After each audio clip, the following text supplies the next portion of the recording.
നമ്മുടെ രക്ഷകനും കർത്താവുമായ യേശു ക്രിസ്തുവിൻ്റെ മഹത്വമുള്ള നാമത്തിൽ സ്നേഹവന്ദനം. വെളിപ്പാട് പുസ്തക പഠനം എന്ന സീരീസിലെ 12ാമത്തെ ക്ലാസ്സാണിത്.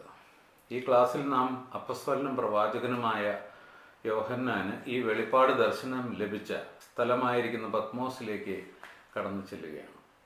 ഇന്ന് തുർക്കിയിൽ ഉൾപ്പെടുന്ന ആസ്യ എന്ന പ്രദേശത്തിൻ്റെ പടിഞ്ഞാറ് ഭാഗത്തായി സ്ഥിതി ചെയ്യുന്ന ഏജിയൻ കടലിലെ ദ്വീപ സമൂഹത്തിലെ ഗ്രീസിൻ്റെ ഭാഗമായിട്ടുള്ള ഒരു ദ്വീപാണ് പത്മോസ്. ഏജിയൻ കടലിൻ്റെ കിഴക്ക് ഭാഗത്തായിട്ടാണ് ആസ്യ സ്ഥിതി ചെയ്യുന്നത്. അവിടെയാണ് എഫസോസ് മുതലായ വെളിപ്പാടിലെ 7 പട്ടണങ്ങളും അവിടുത്തെ 7 സഭകളും സ്ഥിതി ചെയ്തിരുന്നത്. 7-8 മൈൽ നീളവും 1 മൈൽ വീതിയുമുള്ള പത്മോസ് ദ്വീപിൻ്റെ ചുറ്റളവ് ഏകദേശം 15 മൈൽ വരും. പത്മോസിലേക്ക് കുറ്റവാളികളെ നാട് കടത്തുക ആ കാലത്ത് സാധാരണ ചെയ്തു വന്നിരുന്ന ഒരു നടപടിയായിരുന്നു. അപ്പസ്തലനായ യോഹന്നാനെ നാട് കടത്തുവാനുണ്ടായ കാരണം തൻ്റെ തന്നെ വാക്കുകളിൽ പറഞ്ഞാൽ ദൈവത്തിൻ്റെ വചനവും യേശുവിൻ്റെ സാക്ഷ്യവും നിമിത്തവും എന്നാണ്. യേശു ക്രിസ്തുവിൻ്റെ സുവിശേഷം പ്രചരിപ്പിക്കരുതെന്ന് രാജകൽപ്പന ഉണ്ടായിരുന്നു. മനുഷ്യരെക്കാൾ ദൈവത്തെ അനുസരിക്കുവാൻ ആവശ്യമുള്ളതിനാൽ തന്നെ ഭരമേൽപ്പിച്ച സുവിശേഷത്തിൻ്റെ പ്രസംഗവും യേശുവിന് സാക്ഷി ആയിരിക്കുന്നതും യോഹന്നാൻ തുടർന്നുകൊണ്ടിരുന്നു. ആകയാൽ യോഹന്നാൻ്റെ സഞ്ചാരവും ജനസമ്പർക്കവും തടസ്സപ്പെടുത്തി തന്നെ നിശബ്ദനാക്കുക എന്നതായിരുന്നു പത്മോസിലേക്ക് നാട് കടത്തിയതിൻ്റെ ലക്ഷ്യം. പാഠം: മനുഷ്യരെക്കാൾ ദൈവത്തെ അനുസരിക്കുവാൻ നമുക്ക് ആവശ്യമുണ്ട്. ഇന്ത്യയിലെ മാറിക്കൊണ്ടിരിക്കുന്ന രാഷ്ട്രീയ അന്തരീക്ഷത്തിൽ നാം ചെയ്യേണ്ടത് എന്തെന്ന് യോഹന്നാൻ്റെ ജീവിത മാതൃകയിൽ കാണുവാൻ നമുക്ക് കഴിയുന്നു. സർക്കാർ ഭീഷണി ഉയർത്തുന്ന സന്ദർഭത്തിൽ, വിലക്കുന്ന സന്ദർഭത്തിൽ സർക്കാരിനേക്കാളും ദൈവത്തെ അനുസരിക്കേണ്ടതാകുന്നു. ഇനി 9ാം വാക്യം വായിക്കാം. നിങ്ങളുടെ സഹോദരനും യേശുവിൻ്റെ കഷ്ടതയിലും രാജ്യത്തിലും സഹിഷ്ണുതയിലും കൂട്ടാളിയുമായ യോഹന്നാൻ എന്ന ഞാൻ ദൈവത്തിൻ്റെ വചനവും യേശുവിൻ്റെ സാക്ഷ്യവും നിമിത്തം പത്മോസ് എന്ന ദ്വീപിൽ ആയിരുന്നു. ഈ വചനത്തിൽ ആദ്യമായി നമ്മൾ ശ്രദ്ധിക്കേണ്ടത് യോഹന്നാൻ എങ്ങനെയാണ് സ്വയം പരിചയപ്പെടുത്തുന്നതെന്നാണ്. തൻ്റെ അപ്പസ്തോലിക അധികാരത്തെ ഓർമ്മിപ്പിച്ചുകൊണ്ടല്ല, പകരം നിങ്ങളുടെ സഹോദരനായ ഞാൻ എന്ന് പറഞ്ഞുകൊണ്ടാണ് യോഹന്നാൻ തന്നെ പരിചയപ്പെടുത്തുന്നത്. നിങ്ങൾ പരസ്പരം സഹോദരന്മാർ എന്ന് വിളിക്കണം എന്ന കർത്താവിൻ്റെ ഇഷ്ടമനുസരിച്ചുള്ള ഒരു പരിചയപ്പെടുത്തലായിരുന്നു അത്. അപ്പസ്തോലിക അധികാരത്തെക്കുറിച്ച് ബോധ്യപ്പെടുത്തേണ്ടത് അതിനോട് മറുതലിക്കുമ്പോഴാണ്, അല്ലാതെ വിശ്വാസ നിമിത്തം കഷ്ടം സഹിച്ചുകൊണ്ടിരിക്കുമ്പോഴല്ല. നേരെ മറിച്ച് കഷ്ടം സഹിക്കുന്നവരെ ആശ്വസിപ്പിക്കുകയും ധൈര്യപ്പെടുത്തുകയും സ്വയം അവരോട് താതാത്മ്യപ്പെടുത്തി ഞാൻ നിങ്ങളുടെ സഹോദരനാകുന്നു എന്ന് പറയുകയുമായിരുന്നു ആവശ്യം. അതാണ് അപ്പസ്തലനായ യോഹന്നാൻ ചെയ്തത്. അധികാരസ്വരത്തെക്കാളും സഹോദര സ്നേഹത്തിൽ പറയുന്ന വാക്കുകളായിരിക്കും പലപ്പോഴും അഭികാമ്യം, അതായിരിക്കും ഫലപ്രദം എന്നാണ് ഇവിടെ നിന്ന് നമുക്ക് ലഭിക്കുന്ന 2ാമത്തെ പാഠം. യേശുവിൻ്റെ കഷ്ടതയിലും രാജ്യത്തിലും സഹിഷ്ണുതയിലും കൂട്ടാളിയുമായി യോഹന്നാൻ എന്ന ഞാൻ എന്നിങ്ങനെയാണ് അപ്പസ്തോലൻ തന്നെത്താൻ പരിചയപ്പെടുത്തുന്നതിൻ്റെ 2ാം ഭാഗം. ഈ വചനഭാഗത്തിലെ യേശുവിൻ്റെ എന്ന പദം എൻ യേശു എന്നീ ഗ്രീക്ക് പദങ്ങളുടെ തർജ്ജമയാണ്. അതിനെ യേശുവിൻ്റെ എന്നല്ല, യേശുവിൽ എന്നാണ് തർജ്ജമ ചെയ്യേണ്ടത്. ഇംഗ്ലീഷ് ASV തർജ്ജമ ശ്രദ്ധിക്കാം. Partaker with you in tribulation and kingdom and patience which are in Jesus. In Jesus എന്നുള്ളത് ശ്രദ്ധിക്കുക. അതുകൊണ്ട് കൃത്യമായൊരു മലയാള തർജ്ജമ താഴെ ചേർക്കുന്നു. നിങ്ങളുടെ സഹോദരനും യേശുവിലുള്ള ഞെരുക്കത്തിലും രാജ്യത്തിലും സഹിഷ്ണുതയിലും കൂട്ടാളിയുമായ യോഹന്നാൻ എന്ന ഞാൻ ദൈവത്തിൻ്റെ വചനവും യേശുവിൻ്റെ സാക്ഷ്യവും നിമിത്തം പത്മോസ് എന്ന് വിളിക്കപ്പെടുന്ന ദ്വീപിൽ ആക്കപ്പെട്ടു. ഈ പറഞ്ഞിരിക്കുന്നതിൻ്റെ അർത്ഥം ഇതാണ്: ക്രിസ്തുവിൽ വിശ്വസിക്കുന്നതോടെ ഒരു വ്യക്തി ക്രിസ്തുവിലായിത്തീരുന്നു. ദൈവമാണ് നമ്മെ ക്രിസ്തുവിൽ ആക്കുന്നത്. നിങ്ങളോ അവനാൽ ക്രിസ്തു യേശുവിൽ ഇരിക്കുന്നു എന്ന് 1 കൊരിന്ത്യർ 1:31 പറഞ്ഞിട്ടുണ്ടല്ലോ. ക്രിസ്തുവിലായിത്തീരുന്ന ഏതൊരു വ്യക്തിക്കും ദൈവം ക്രിസ്തുവിൽ ഒരുക്കിയിരിക്കുന്ന എല്ലാറ്റിൻ്റെയും ഒരു കൂട്ടായ്മ അനുഭവിക്കുവാനായിട്ട് കൊടുക്കും. ഉദാഹരണത്തിന് എഫേസ്യർ 1:3 ദൈവം നമ്മെ സ്വർഗത്തിലെ സകല ആത്മിക അനുഗ്രഹങ്ങളാലും ക്രിസ്തുവിൽ അനുഗ്രഹിച്ചിരിക്കുന്ന കാര്യം പറഞ്ഞിട്ടുണ്ട്. ക്രിസ്തുവിലായി തീർന്നതോടെ ആ അനുഗ്രഹങ്ങൾ നമുക്ക് അനുഭവകരമായിട്ട് തീർന്നു. അതുപോലെ യേശുവിൽ നമുക്ക് അനുഭവിക്കുവാൻ തന്നിരിക്കുന്ന 3 അനുഗ്രഹങ്ങളെക്കുറിച്ചാണ് യോഹന്നാൻ വെളിപ്പാട് 1:9 പറയുന്നത്. യേശുവിൽ നമുക്ക് അനുഭവിക്കുവാനായി കഷ്ടതയുണ്ട്, യേശുവിൽ നമുക്ക് അനുഭവിക്കുവാൻ ഒരു രാജ്യമുണ്ട് അഥവാ രാജവാഴ്ചയുണ്ട്, യേശുവിൽ നമുക്ക് സഹിഷ്ണുതയുണ്ട്. ഇവയിലൊക്കെ നിങ്ങളെപ്പോലെ കൂട്ടാളിയാണ് യോഹന്നാൻ എന്ന ഞാൻ എന്നാണ് താൻ അറിയിച്ചത്. ഇതും അവരോട് സ്വയം താദാത്മ്യപ്പെടുത്തിയിട്ട് അവരെ ധൈര്യപ്പെടുത്തുവാനുള്ള വാക്കുകൾ ആയിരുന്നു.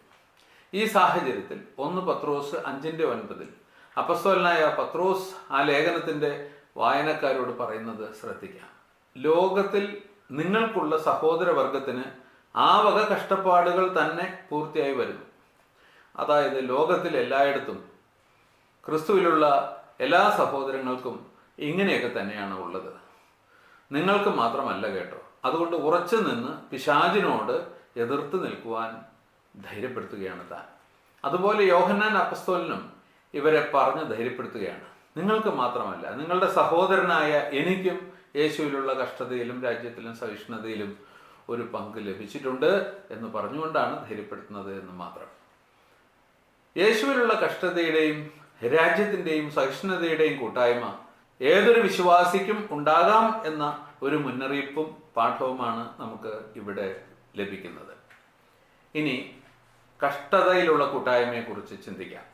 ക്ലിപ്സീസ് എന്ന ഗ്രീക്ക് പദത്തെയാണ് വെളിപ്പാട് 1:9 കഷ്ടത എന്ന് തർജ്ജമ ചെയ്തിരിക്കുന്നത്. അക്ഷരാർത്ഥത്തിൽ ഞെരുക്കം എന്നാണ് തർജ്ജമ ചെയ്യേണ്ടത്. ഒരു വിശ്വാസി അനുസരണത്തിൻ്റെ പാതയിൽ മുന്നോട്ട് പോകാതിരിക്കേണ്ടതിന് സാത്താൻ തൻ്റെ ജീവിതത്തിൽ ഉണ്ടാക്കുന്ന പലതരത്തിലുള്ള പ്രശ്നങ്ങളെക്കുറിച്ചാണ് ഞെരുക്കം എന്ന് പറയുന്നത്. റോമർ 8:35 ആ പ്രശ്നങ്ങളുടെ ഒരു ചെറിയ ലിസ്റ്റ് തന്നിട്ടുണ്ട്. കഷ്ടത, സങ്കടം, ഉപദ്രവം, പട്ടിണി, നഗ്നത, ആപത്ത്, വാൾ എന്നിവയാണ്. ക്രിസ്തുവിലായിത്തീരുന്ന ഏതൊരു വ്യക്തിക്കും ഈ കഷ്ടതയുടെ അനുഭവങ്ങൾ ഉണ്ടാകുമെന്ന് പറയുന്ന 2 വചനങ്ങൾ നമുക്ക് ശ്രദ്ധിക്കാം. മത്തായി 7:14 ജീവങ്കിലേക്ക് പോകുന്ന വാതിൽ ഇടുക്കവും വഴി ഞെരുക്കവും ഉള്ളത്. 2 തിമോത്തി 3:12 ക്രിസ്തു യേശുവിൽ ഭക്തിയോടെ ജീവിപ്പാൻ മനസ്സുള്ളവർക്ക് ഉപദ്രവം ഉണ്ടാകും. എന്നാൽ ഇവിടെ ആശ്വാസം പകരുന്ന വസ്തുത ഈ ഞെരുക്കം യേശുവിലുള്ളതാകുന്നു എന്നതാണ്. അതായത് ഇത് നമ്മുടെ മാത്രം ഞെരുക്കമല്ല, യേശുവിലുള്ള എല്ലാവർക്കും ഉള്ളതാണ്. നമ്മുടെ ശരീരത്തിൽ അനുഭവിച്ചാലും അത് യേശുവിൻ്റേതാണ്. കാരണം യേശു നമ്മുടെ ഉള്ളത്തിൽ വസിച്ചുകൊണ്ട് അത് അനുഭവിക്കുന്നുണ്ട്. ക്രിസ്തുവിൻ്റെ കഷ്ടങ്ങൾക്ക് പങ്കുള്ളവരാകും തോറും സന്തോഷിച്ചു കൊള്ളുവിൻ എന്നാണല്ലോ 1 പത്രോസ് 4:13 പ്രബോധിപ്പിച്ചിരിക്കുന്നത്. അവിടുന്ന് നമ്മുടെ ഉള്ളിൽ വസിച്ചുകൊണ്ട് അനുഭവിക്കുന്ന കഷ്ടമായതുകൊണ്ടായിരുന്നു തൻ്റെ സഭയെ ഞെരുക്കിക്കൊണ്ടിരുന്ന ശൗലിനോട് നീ എന്നെ ഉപദ്രവിക്കുന്നത് എന്ത് എന്ന് ചോദിച്ചത്. അപ്പോസ്തല പ്രവൃത്തികൾ 9:4. നാം കർത്താവിൻ്റെ കഷ്ടങ്ങളിൽ പങ്കുള്ളവരാകുന്നു എങ്കിൽ അതിൽ സന്തോഷിക്കുവാനും നമുക്ക് വകയുണ്ട്. കാരണം 1 പത്രോസ് 4:13 അവൻ്റെ തേജസ്സിൻ്റെ പ്രത്യക്ഷതയിൽ ഉല്ലസിച്ചാനന്ദിപ്പാൻ ഇടവരും എന്ന് പറഞ്ഞിട്ടുണ്ട്. അതായത് യേശുവിനോട് ചേർന്ന് അവിടുത്തെ കഷ്ടം സഹിച്ചാൽ അവനോടുകൂടെ തേജസ്കരിക്കപ്പെടും. ഇത് യേശു ക്രിസ്തുവിൻ്റെ തേജസ്സിൻ്റെ പ്രത്യക്ഷതയിൽ സംഭവിക്കും. ഇന്ന് കഷ്ടം സഹിക്കുകയും ദുഃഖിക്കുകയും ചെയ്യുന്നവർ ലഭിക്കുന്ന തേജസ് നിമിത്തം അന്ന് ഉല്ലസിച്ചാനന്ദിപ്പാൻ ഇടയാകും. മാത്രമല്ല ഈ പ്രത്യാശ ഉറപ്പുള്ളതാകയാൽ ഇന്നും നമുക്ക് സന്തോഷിക്കുവാനാകും. അടുത്തതായി യേശുവിലുള്ള രാജ്യത്തെക്കുറിച്ച് ചിന്തിക്കാം. യേശുവിൻ്റെ രാജ്യം എന്ന് പറയുന്നതും യേശുവിൽ ഉള്ള രാജ്യം എന്ന് പറയുന്നതും തമ്മിൽ ചെറിയ വ്യത്യാസമുണ്ട്. യേശുവിൻ്റെ രാജ്യം എന്ന് പറഞ്ഞാൽ യേശുവിൻ്റെ ഉടമസ്ഥതയിലുള്ള അധികാരത്തിലുള്ള രാജ്യം, യേശുവിൻ്റെ രാജഭരണം എന്നൊക്കെയാണ് അർത്ഥം. എന്നാൽ യേശുവിലുള്ള രാജ്യം എന്ന് പറഞ്ഞാൽ യേശുവിലായിത്തീരുമ്പോൾ യേശുവിൻ്റെ രാജഭരണത്തിൽ നമുക്ക് ലഭിക്കുന്ന പങ്കാളിത്തമാണ് വിഷയം. പത്മോസിൽ നാട് കടത്തപ്പെട്ടിരിക്കുന്ന കാലത്ത് അപ്പസ്തോലൻ യേശുവിൻ്റെ രാജഭരണത്തിൽ പങ്കാളി ആയിരുന്നു. യേശുവിൻ്റെ കഷ്ടതയിലും രാജ്യത്തിലും സഹിഷ്ണുതയിലും കൂട്ടാളിയുമായ യോഹന്നാൻ എന്ന ഞാൻ എന്ന വാക്കുകൾ അതാണ് സൂചിപ്പിക്കുന്നത്. യേശുവിലുള്ള കഷ്ടതയും സഹിഷ്ണുതയും തനിക്ക് ഒരു വർത്തമാനകാല അനുഭവമായിരുന്നു. അതുപോലെ യേശുവിലുള്ള രാജ്യവും തനിക്ക് ഒരു വർത്തമാനകാല അനുഭവമായിരുന്നു. അതുപോലെ ക്രിസ്തുവിലായിത്തീരുന്ന ഏതൊരു വിശ്വാസിക്കും വർത്തമാനകാലത്ത് ക്രിസ്തുവിനോട് ചേർന്ന് കഷ്ടതയും സഹിഷ്ണുതയും ഉണ്ട്. അതുപോലെ വർത്തമാനകാലത്ത് ക്രിസ്തുവിനോട് ചേർന്ന് ഒരു രാജവാഴ്ചയും ഉണ്ട്. നിങ്ങളുടെ കൂട്ടാളിയും എന്ന വാക്കുകൾ അത് സൂചിപ്പിക്കുന്നു. അപ്പസ്തോലന് യേശുവിലുള്ള രാജ്യത്തിൽ കൂട്ടായ്മ ഉണ്ടായിരുന്നത് പോലെ അവർക്കും ഉണ്ടായിരുന്നു എന്നാണ് ഇതിൻ്റെ അർത്ഥം. യേശുവിലുള്ള ഈ രാജഭരണത്തിൽ വിശ്വാസികൾക്കുള്ള പങ്കാളിത്തം സംബന്ധിച്ചാണ് വെളിപ്പാട് പുസ്തകം 5:9 മുതലുള്ള വാക്യങ്ങളിൽ കാണുന്ന ക്രിസ്തുസ്തുതിയിൽ പരാമർശിച്ചിരിക്കുന്നത്. നീ അറുക്കപ്പെട്ടു, നിന്റെ രക്തം കൊണ്ട് സർവ്വഗോത്രത്തിലും ഭാഷയിലും വംശത്തിലും ജാതിയിലും നിന്നുള്ളവരെ വിലയ്ക്ക് വാങ്ങി ഞങ്ങളുടെ ദൈവത്തിന് അവരെ രാജ്യവും പുരോഹിതന്മാരും ആക്കി വെച്ചു. അവർ ഭൂമിയിൽ വാഴുന്നു എന്നാണ് ആ സ്തുതി ഗീതം പറയുന്നത്. യേശു അറുക്കപ്പെട്ടിട്ട് തൻ്റെ രക്തം കൊണ്ട് വിലയ്ക്ക് വാങ്ങപ്പെട്ടവർ ദൈവത്തിന് രാജ്യമാണെന്നും അവർ ഭൂമിയിൽ വാഴുന്നു എന്നുമാണ് വാക്കുകൾ. വാഴുന്നു എന്നത് ബസിലിയോ എന്ന ക്രിയയുടെ തർജ്ജമയാണ്. അർത്ഥം രാജാവായി വാഴുന്നു എന്നാണ്. ദൈവരാജ്യത്തിലുള്ളവരെല്ലാം അവനോട് ചേർന്ന് വാഴുന്നു എന്നത് ആണ് ഇവിടെ പറഞ്ഞിരിക്കുന്നത് എന്ന് നമുക്ക് ഓർക്കാം. ആ കാലത്ത് ദൈവത്തിൻ്റെ വചനവും യേശുവിൻ്റെ സാക്ഷ്യവും നിമിത്തം വലിയ കഷ്ടം സഹിച്ചുകൊണ്ടിരിക്കുകയായിരുന്ന ആ 7 സഭകളിലുള്ളവർക്ക് അവർ ക്രിസ്തുവിനോട് കൂടെ ഭൂമിയിൽ വാഴുകയാണ് എന്ന് അറിയുന്നത് ആശ്വാസഹേതുകം ആയിരുന്നു. ഇന്നും കർത്താവിനോട് ചേർന്ന് ജീവിക്കുന്നവർക്കുണ്ടാകുന്ന കഷ്ടനഷ്ടങ്ങൾ ആ രാജവാഴ്ചയുടെ ഭാഗം തന്നെയാണ് എന്ന് നാം ഓർക്കുന്നത് നമുക്ക് ആശ്വാസം നൽകുന്ന വസ്തുതയായിരിക്കും. ഇനി ഈ രാജവാഴ്ചയുടെ സ്വഭാവം സംബന്ധിച്ച് ചിന്തിക്കാം. സെബദി പുത്രന്മാരായ യാക്കോബും യോഹന്നാനും ക്രിസ്തു അവർക്ക് തൻ്റെ രാജ്യത്തിൽ തൻ്റെ സിംഹാസനത്തിൽ ഇടത്തും വലത്തും ഇരിക്കുവാൻ വരം കൊടുക്കണം എന്ന് അപേക്ഷിച്ചുകൊണ്ട് വന്നു. ശേഷം 10 പേർക്കും അത് കേട്ടപ്പോൾ ഇരുവരോടും നീരസം തോന്നി. അപ്പോൾ ക്രിസ്തു അവരോട് പറഞ്ഞ വാക്കുകൾ ശ്രദ്ധേയമാണ്. ജാതികളുടെ അധിപന്മാർ അവരിൽ കർത്തൃത്വം നടത്തുന്നുവെന്നും മഹത്തുക്കൾ അവരുടെ മേൽ അധികാരം നടത്തുന്നുവെന്നും നിങ്ങൾ അറിയുന്നു. നിങ്ങളിൽ അങ്ങനെ ആരുത്. ഭൂമിയിൽ ക്രിസ്തുവിൻ്റെ രാജ്യത്തിലുള്ള വാഴ്ചയുടെ സ്വഭാവം ലോകത്തിലേതിനേക്കാളും വ്യത്യസ്തമായിരിക്കും എന്ന സൂചനയായിരുന്നു ആ വാക്കുകളിലൂടെ കർത്താവ് നൽകിയത്. ഇതിൽ നിന്ന് ചില സത്യങ്ങൾ നമുക്ക് മനസ്സിലാക്കുവാൻ കഴിയും. ഒന്ന്, ക്രിസ്തുവിൻ്റെ ശിഷ്യന്മാർ തൻ്റെ രാജ്യത്തിൽ തന്നോട് കൂടെ വാഴും. നിങ്ങളിൽ അങ്ങനെ അരുത് എന്ന വാക്കുകൾ ആ സൂചന നൽകുന്നു. നിങ്ങളിൽ എന്ന വാക്ക്. 2, ജാതികളുടെ അധിപന്മാർ ജാതികളിൽ കർത്തൃത്വം ചെയ്യുന്നതും അവരുടെ മഹത്തുക്കൾ അവരുടെ മേൽ അധികാരം നടത്തുന്നതും ലൗകികമായ അവരുടെ വാഴ്ചയുടെ രീതിയാണ്. എന്നാൽ നിങ്ങളിൽ അങ്ങനെ അരുത് എന്ന് പറഞ്ഞിരിക്കയാൽ ഒന്നാമതായി തൻ്റെ രാജ്യത്തിൻ്റെ രീതി അഥവാ തൻ്റെ രീതി അതായിരിക്കുകയില്ല എന്നാണ് കർത്താവ് പറഞ്ഞത്. ആകയാൽ തൻ്റെ ശിഷ്യന്മാർ ലോകരുടെ ഭരണ രീതി അവലംബിക്കരുത് എന്നും ഇതിനാൽ ഓർമ്മിപ്പിച്ചിരിക്കുന്നു. പകരം എന്തായിരിക്കും ക്രിസ്തുവിൻ്റെ രാജ്യത്തിലെ വാഴ്ചയുടെ രീതി എന്നാണ് തുടർന്ന് പറഞ്ഞിരിക്കുന്നത്. നിങ്ങളിൽ മഹാനാകുവാൻ ഇച്ഛിക്കുന്നവനെല്ലാം നിങ്ങളുടെ ശുശ്രൂഷക്കാരനാകണം. നിങ്ങളിൽ ഒന്നാമനാകുവാൻ ഇച്ഛിക്കുന്നവനെല്ലാം നിങ്ങളുടെ ദാസനാകണം. മത്തായി 20-ാം അധ്യായം 25 മുതൽ 27 വരെ. അതായത് ജാതികളുടെ അധിപന്മാർ അവരുടെ ഇടയിലെ മഹാന്മാരാണ്. അവരിൽ ഒന്നാമന്മാരും ഉണ്ട്. അതുപോലെ മഹാന്മാരും ഒന്നാമന്മാരും ക്രിസ്തുവിൻ്റെ രാജ്യത്തിലും ഉണ്ടാകും. അങ്ങനെ മഹാന്മാർ ആകുവാൻ ആരെങ്കിലും ആഗ്രഹിക്കുന്നുണ്ടെങ്കിൽ അവരെല്ലാം ക്രിസ്തുവിൻ്റെ രാജ്യത്തിൽ ആയിരിക്കുന്നവരുടെ ശുശ്രൂഷക്കാരനാകണം. ഒന്നാമനാകുവാൻ ഇച്ഛിക്കുന്നവനെല്ലാം അവരുടെ ദാസനാകണം എന്നാണ് കർത്താവ് പറഞ്ഞത്. ആകയാൽ ലൗകികമായ വാഴുന്ന രീതിയുടെ നേരെ വിപരീതമാണ് ദൈവരാജ്യത്തിൽ. കൂട്ടു സഹോദരൻ്റെ മേൽ കർത്തൃത്വം നടത്തുകയും അധികാരം നടത്തുകയും ചെയ്യുന്നതിന് പകരം ഒരു ദാസനെ പോലെ അവനെ ശുശ്രൂഷ ചെയ്യുന്ന രീതിയാണ് ക്രിസ്തുവിൻ്റെ രാജ്യത്തിൽ ഉള്ളത്. ഇത് വേണ്ടും പോലെ മനസ്സിലാക്കാത്തത് കൊണ്ട് ക്രിസ്തുവിൻ്റെ രാജ്യം ഇപ്പോഴല്ല എന്ന് പറയുന്നവർ അനേകർ. മാത്രമല്ല ക്രിസ്തുവിൻ്റെ രാജ്യത്തിൽ വേണ്ടതുപോലെ പെരുമാറാത്തവരും ബഹുഭൂരിപക്ഷമാണ്. നാം ആ ശുശ്രൂഷ എങ്ങനെ ചെയ്യണം എന്നതിന് ക്രിസ്തു ദൃഷ്ടാന്തം ചെയ്തു കാണിച്ചിട്ടുണ്ട്. അവിടുന്ന് പറഞ്ഞു, മനുഷ്യപുത്രൻ ശുശ്രൂഷ ചെയ്യിപ്പാനല്ല ശുശ്രൂഷിപ്പാനും അനേകർക്ക് വേണ്ടി തൻ്റെ ജീവനെ മറുവിലയായി കൊടുപ്പാനും വന്നതുപോലെ തന്നെ. ഭൂരാജാക്കന്മാർ ചെയ്യുന്നത് പോലെ ക്രിസ്തു തൻ്റെ വരവിൽ മനുഷ്യരാലുള്ള ശുശ്രൂഷ ആവശ്യപ്പെട്ടില്ല. മനുഷ്യരെ തൻ്റെ ഭൗതിക ആവശ്യങ്ങൾക്കായിട്ട് ദാസന്മാരാക്കിയില്ല. പകരം അവിടുന്ന് അങ്ങോട്ട് ശുശ്രൂഷ ചെയ്തു, അവർക്ക് നന്മ ചെയ്തു. ആത്യന്തികവും നിത്യവുമായ ആത്മിക നന്മ, നിത്യജീവൻ ലാക്കാക്കി അവർക്ക് വചനത്തിൻ്റെ ശുശ്രൂഷ ചെയ്തു.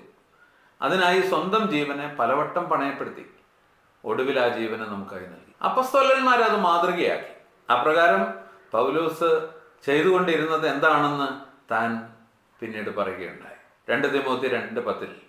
അതുകൊണ്ട് ക്രിസ്തു യേശുവിലുള്ള രക്ഷ നിത്യതേജസ്സോടുകൂടെ വൃതന്മാർക്ക് കിട്ടേണ്ടതിന് ഞാൻ അവർക്കായി സകലവും സഹിക്കുന്നു. ആകയാൽ താൻ ചെയ്ത വചനത്തിൻ്റെ പ്രഘോഷണവും അത് നിവർത്തിക്കുവാൻ സഹിച്ച കഷ്ടങ്ങളും ക്രിസ്തുവിനോട് ചേർന്ന് തൻ്റെ രാജ്യത്തിൽ വാഴുന്നതിൻ്റെ ഭാഗമായിരുന്നു. രാജാവ് അങ്ങനെയാണല്ലോ ചെയ്തത്, മാതൃക കാണിച്ചത്. മനുഷ്യപുത്രൻ ശുശ്രൂഷ ചെയ്യിപ്പാനല്ല, ശുശ്രൂഷിപ്പാനും അനേകർക്ക് വേണ്ടി തൻ്റെ ജീവനെ മറുവലിയായി കൊടുപ്പാനും വന്നതുപോലെ തന്നെ എന്ന വാക്കുകൾ അത് പറയുന്നു. ക്രിസ്തുവിനോടുകൂടി തൻ്റെ രാജ്യത്തിൽ വാഴുന്നത് മറ്റുള്ളവരുടെ മേൽ കർത്തൃത്വം നടത്തിക്കൊണ്ടല്ല എന്ന് മനസ്സിലാക്കിയ പത്രോസ് സഭകളിലെ മൂപ്പന്മാർക്ക് മാർഗനിർദ്ദേശം നൽകി. ഇടവകകളുടെ മേൽ കർത്തൃത്വം നടത്തുന്നവരായിട്ടല്ല, ആട്ടിൻകൂട്ടത്തിന് മാതൃകകളായി കൊണ്ട് അധ്യക്ഷത ചെയ്യുവിൻ എന്ന്. ആകയാൽ ഇടവകകളുടെ മേൽ അധ്യക്ഷത ചെയ്യുന്നത് തീർച്ചയായും ക്രിസ്തുവിനോട് ചേർന്ന് വാഴുന്നതിൻ്റെ ഭാഗം തന്നെയാണ്. ലോകരാജാക്കന്മാർ അവരുടെ ജനത്തെ അവർ പോകേണ്ടുന്ന വഴിയിൽ നടത്തുവാൻ അവരുടെ മേൽ കർത്തൃത്വം നടത്തിക്കൊണ്ട് ചെയ്യിക്കുന്നു, അഥവാ നിർബന്ധിച്ച് ചെയ്യിക്കുന്നു, ചിലപ്പോൾ ബലം പ്രയോഗിക്കുന്നു. നേരെ മറിച്ച് ക്രിസ്തുവിൻ്റെ രാജ്യത്തിൽ ജനത്തെ പോകേണ്ടുന്ന വഴിയിൽ നടത്തുവാൻ അവർക്ക് മാതൃക കാണിച്ചു കൊടുക്കുകയാണ് ചെയ്തത്. അങ്ങനെയാണ് കർത്താവ് ചെയ്തത്. അവിടുന്ന് എല്ലാ കാര്യങ്ങൾക്കും നമുക്ക് മാതൃകയാണല്ലോ. തൻ്റെ ശിഷ്യന്മാരുടെ കാൽ കഴുകിയ ശേഷം കർത്താവ് ഇപ്രകാരം പറയുകയുണ്ടായി: കർത്താവും ഗുരുവുമായ ഞാൻ നിങ്ങളുടെ കാൽ കഴുകിയെങ്കിൽ നിങ്ങളും തമ്മിൽ തമ്മിൽ കാൽ കഴുകേണ്ടതാകുന്നു. ഞാൻ നിങ്ങൾക്ക് ചെയ്തതുപോലെ നിങ്ങളും ചെയ്യേണ്ടതിന് ഞാൻ നിങ്ങൾക്ക് ദൃഷ്ടാന്തം തന്നിരിക്കുന്നു. അക്ഷരികമായൊരു കാൽ കഴുകലല്ല ഇവിടെ പറഞ്ഞിരിക്കുന്നത്. ഈ വാക്കുകൾക്ക് അനുസൃതമായി കൂട്ട് സഹോദരന്റെ നടപ്പിൽ വന്നുപോയ പിശകുകൾ നിമിത്തം അവൻ്റെ കാലിൽ പറ്റി പിടിച്ച അഴുക്ക് ദൈവവചനം എന്ന വെള്ളത്താൽ ഒരു ശുശ്രൂഷകൻ കഴുകിക്കളയുമ്പോൾ, അതിനാവശ്യമായ ഉപദേശങ്ങൾ തിരുവചനത്തിൽ നിന്നും ഉപദേശിച്ച് നൽകുമ്പോൾ, കർത്താവും ഗുരുവുമായവൻ ചെയ്ത് കാണിച്ചു തന്ന മനോഭാവത്തെ അനുകരിക്കുകയാണ് ചെയ്യുന്നത്. അങ്ങനെയാണ് ചെയ്യേണ്ടത്. ഒരു ദാസനെ പോലെ ആ ശുശ്രൂഷ ചെയ്യുകയാണ് വേണ്ടത്. ക്രിസ്തുവിനോട് കൂടെയുള്ള വാഴ്ചയുടെ സ്വഭാവം ഇങ്ങനെയാണ്. ഈ നിലയിലാണ് അപ്പസ്തലനായ യോഹന്നാൻ യേശുവിലുള്ള രാജ്യത്തിൽ സഭകളിലെ വിശ്വാസികളോട് കൂടെ പങ്കാളിയായിരുന്നത് എന്നാണ് നാം മനസ്സിലാക്കേണ്ടത്. അതുകൊണ്ട് ക്രിസ്തുവിൻ്റെ രാജ്യം അക്കാലത്ത് തന്നെ നിലവിൽ വന്നു കഴിഞ്ഞിരുന്നു.